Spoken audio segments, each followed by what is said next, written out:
Welcome to round 3 of the Parenting Roundabout podcast for the week of March 7th. I'm Nicole Erdix, and I'm here with Catherine Haleko. Hello. And Terry Morrow. Hello. We're moms of teens and young adults, and when it comes to parenting, we've been there, done that, bought the t-shirt. But we're still waiting for that day when we'll reach the finish line and have no further need to lay down in a dark room with a wet rag over our eyes worrying about something or other.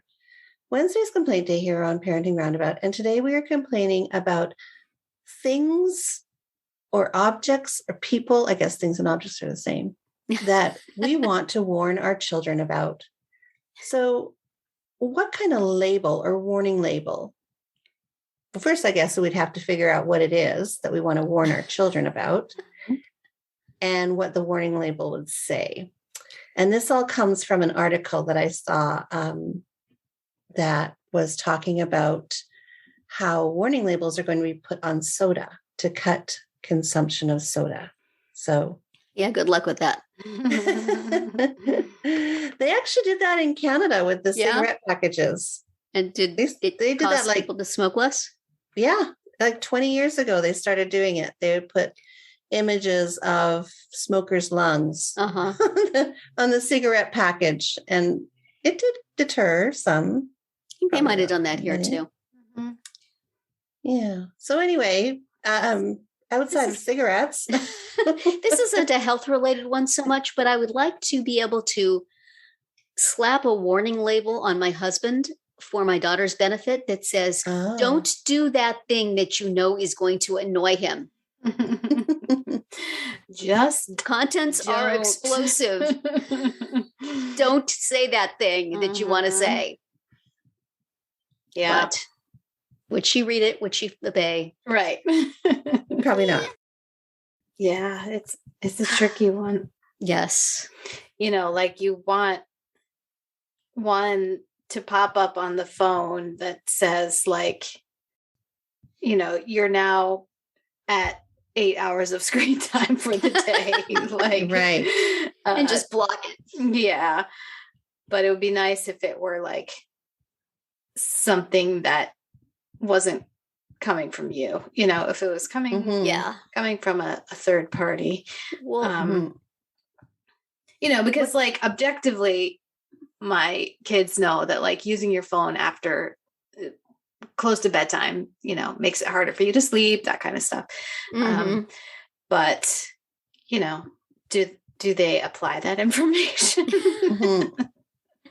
Not really. Well, if you're going to go by the same theory as the scary soda warning label and the scary cigarette warning label, what could you put on the phone that would cause your child to really not want to stare at the phone anymore? Yes. Somebody with their eyeballs hanging out, or somebody with, you know, this is what your brain will look like after you stare at this for so long, or here's a guy who's 35 and still living on his mother's basement. This will be you. Right. I don't know. What do you put on there? It has to be something to scare them. Nice.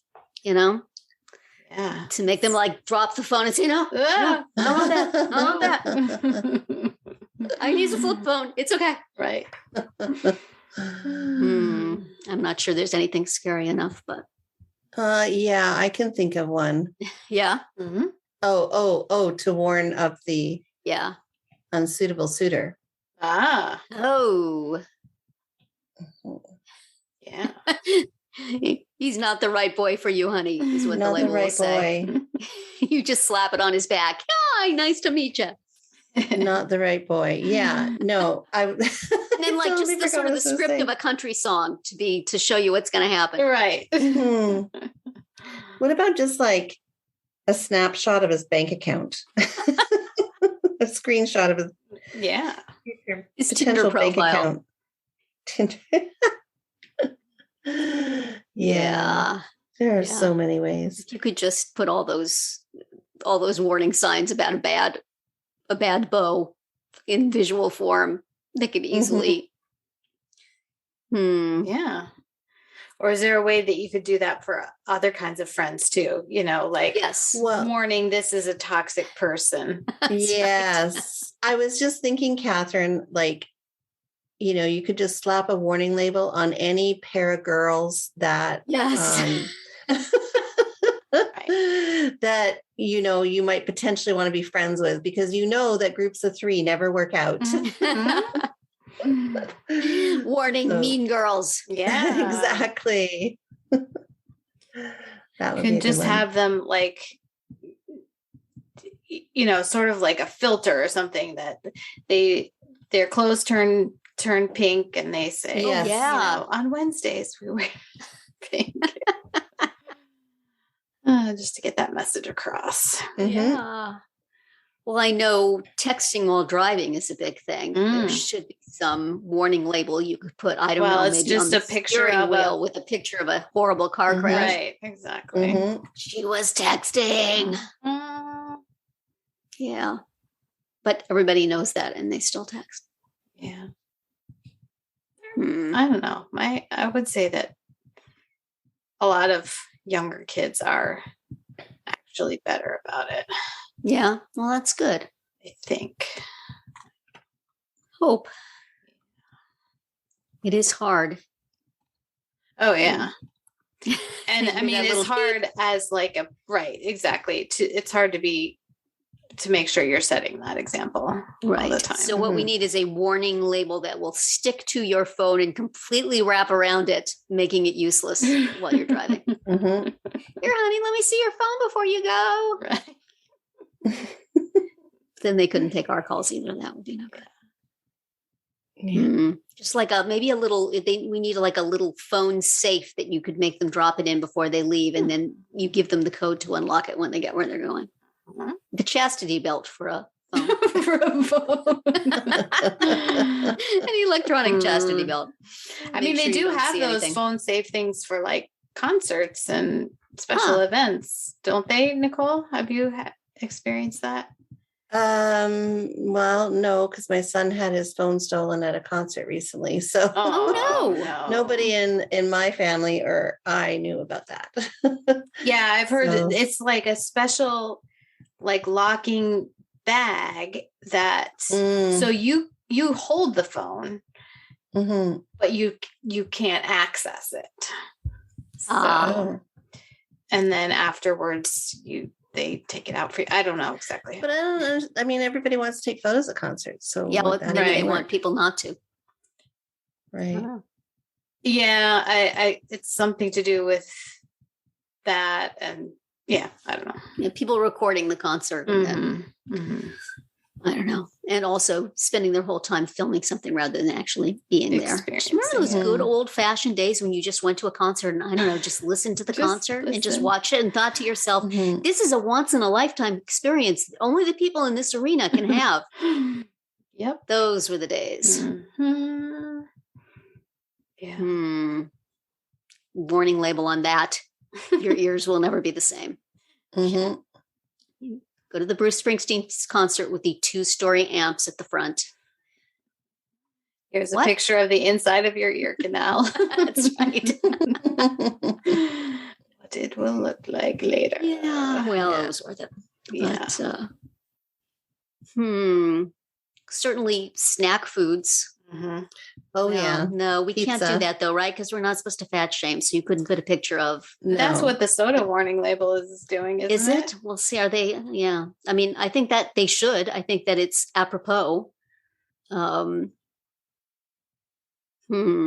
But we would have to have the ability to ignore it ourselves because Well, that's we true. like to eat the Right. snacks too. We need to give our children special glasses so they can see the warning labels. They have them in some sort of, glow in the dark Yeah. ink. They can only be Interesting. seen with black light. Right. Well, Yeah, very tiny print that our eyes can't read. that's right. Yeah, that would do it, wouldn't it? Special message to anyone with eyes that That can see. can actually read this. Yeah. That is such a sad thing. If you can read this, it applies. You can read to this. Don't you. eat this. You could, really a good warning label would be a picture of your parent and saying, if you do this, you're going to turn into your mother. Yes. Oh, no. Yes. Mhm. No. I think that would be a really That'd good be- deterrent that'd be for a lot of scary. things. The ultimate. No, not that. Mhm. Mhm. Absolutely. Yes. Yeah, I think that's the ultimate scare tactic Mhm. Yes. You will turn into your mother. You will turn into your mother. So maybe So we'll turn into into your mother. we'll turn into your mother. So maybe So we'll just leave it right there. And maybe say we need that. to just go around to everything we don't want our kids to do and say, "Oh, I love doing that. I this." remember how I did that when you were a kid." And they'll go, "Oh, no, I don't like that. No, it's fine. That's fine. We don't need no stinking labels. We can just do it all by ourselves." Right. Mhm. That's right. Well, when it happens, we'll be talking about it here. And that's it for today's round 3. Tune in tomorrow when we'll obsess about an unlikely resource for new parents. And then on Friday to see what we've come up with for our Roundabout Roundup picks this week.